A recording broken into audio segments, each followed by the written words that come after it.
నొప్పి మాయం సర్జరీ దూరం ఆపరేషన్ లేకుండా మోకాళ్ల నొప్పులకు ఆధునిక చికిత్స ప్రాణ పెయిన్ క్లినిక్.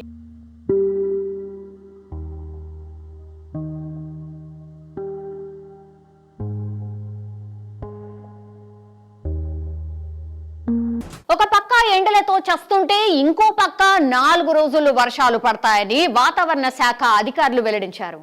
తూర్పు మధ్యప్రదేశ్ నుంచి విదర్భ మీదుగా తెలంగాణ వరకు ఆనుకొని ఉన్న ఉపరితల ఆవర్తన ద్రోణి ప్రభావం వల్ల రాష్ట్రంలో మరో 4 రోజులు మోస్తరు వర్షాలు కురవనున్నాయని హైదరాబాద్ వాతావరణ శాఖ వెల్లడించింది.